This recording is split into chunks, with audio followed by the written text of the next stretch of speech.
Hi Jacob, this is Rebecca with your Assignment 1 Changing Context Critique. So great job on this first image here. You successfully changed the context by removing the wall in the background and adding this really bright sunset. It does look a little post-apocalyptic because the sunset is so fiery, I think.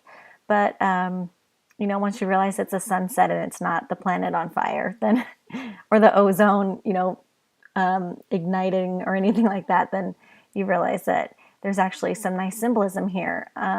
So the only recommendations I have on this image is that now that you know how to use the refine edge tool, maybe get in here a little bit closer because there is a little bit of glowing edges around here.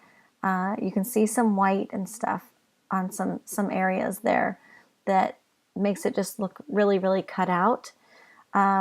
Also, the image in the foreground has some nice contrast, but it doesn't really have much black.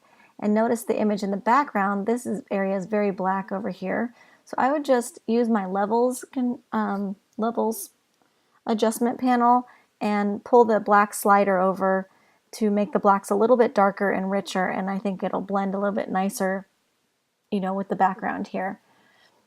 And other than that, I think it's really good. I think it looks like there's a little bit of distortion, like they got stretched a little bit. So just make sure that when you are scaling objects that you scale from the corner of the transformation box and you hold down the shift button while you're scaling to make sure that there's no stretching or distortion that happens. Other than that, these are great images to combine together, so good job. You had mentioned that you're not super pleased with your results from this. Let me just move it over so it's in the window here. You're not that happy with your results for this zoo image. And, working with old photos when there's discoloration around the edges, that can be a real pain. The panda itself is still pretty green. You can notice some green in his fur here. It's better than it was originally, but it's still pretty green. And that has to do with the kind of lighting and the kind of film that was used when this image was shot. So I don't get that this is a brochure for the zoo. It's not really laid out like a brochure or a pamphlet. So what I'd rather see instead is changing the context of the image. You had mentioned adding a tiger somehow, and I think that adding a tiger into the cage with the panda would change it more than just sticking some animals in the foreground here that are a completely different resolution, different colors, like color values. It doesn't look like it belongs seamlessly with the original image.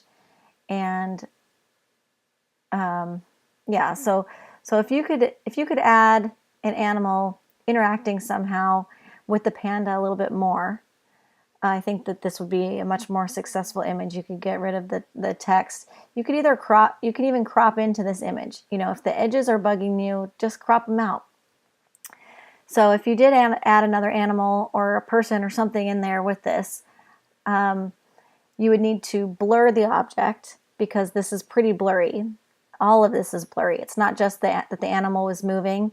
It's that the person taking the picture was moving so there's camera shake. It's also dark in there, so that's something else that would make the camera, the exposure kind of long, so it's going to capture any kind of movement that the person taking the picture is doing, as well as if there's any objects moving in there. So if you do stick something else in there, make sure it's blurry. Add the blur tool to it till it looks about the same amount of blurriness. I also recommend adding a grain filter because this is a pretty grainy image, and if it's a higher resolution image that you're adding, then it's just going to be sharp and crispy, and we don't want that. So add some grain to blend it in. You can see the grain over here, and I'm trying to, you can kind of see some grain around these areas too. So that'll help, and make sure that their color looks the same.